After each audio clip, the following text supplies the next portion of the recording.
Hi friends, నేను మీ నేస్తం. Welcome to my channel. సప్త శనివార వ్రతం నేను ఏ రకంగా చేసుకున్నానో చూపిస్తాను.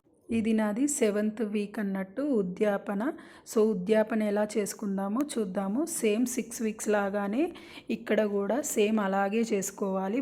ఇక్కడ ఫోటోని తీసుకున్నాను వెంకటేశ్వర స్వామిది. అదేవిధంగా కలశ స్థాపన చేసుకున్నాను. వెంకటేశ్వర స్వామికి తులసిమాలను వేసుకున్నాను. కలశ స్థాపన చేసుకున్నాను. కలశంలో అయితే మనం నీళ్లు తీసుకుంటాము. పసుపు, కుంకుమ, గంధం, అక్షతలు, అదే రకంగా పచ్చకర్పూరం, ఒక తులసి దళం వేసుకొని దానిపైన 7 తమలపాకుల్ని తీసుకుంటాము. 7 తమలపాకుల పైన మనం ఒక టెంకాయని తీసుకుంటాం కదా ఫస్ట్ వారం. ఆ టెంకాయని పెట్టుకొని దానిపైన బ్లౌజ్ పీస్ని పెట్టుకుంటాము ఆ రకంగా. సో ఈ విధంగా కలశ స్థాపన అవుతుంది. నెక్స్ట్ వినాయకుడి పూజను చేసుకుంటాము. ఫస్ట్ అభిషేకం చేసుకుంటాము. అదేవిధంగా వెంకటేశ్వర స్వామికి కూడా అభిషేకం చేసుకుంటాము. ఇక్కడ ఆవు పాలతో అభిషేకం చేసుకుంటాను. సో ఆవు పాలతో అభిషేకం చేసుకున్న తర్వాత నెక్స్ట్ వచ్చేసి మనం ఇక్కడ స్వామివారికి వస్త్రాన్ని, అదేవిధంగా తులసి దళాన్ని సమర్పించాలి.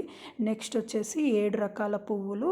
సో 7 వీక్స్ కాబట్టి నేనైతే ఇక్కడ 7 రకాల పువ్వులు, అది కూడా ఒక్కొక్కటిగా తీసుకొని స్వామికి అయితే పెట్టాను.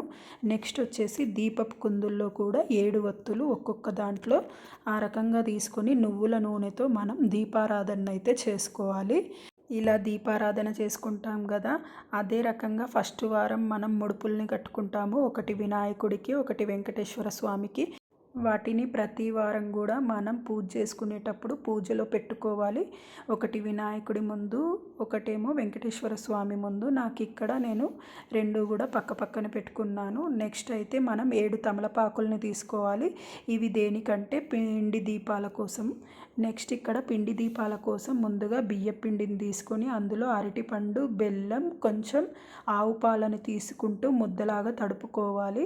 ఇలా ఈ పిండిని కాసేపు నాననివ్వాలి ఫ్రెండ్స్.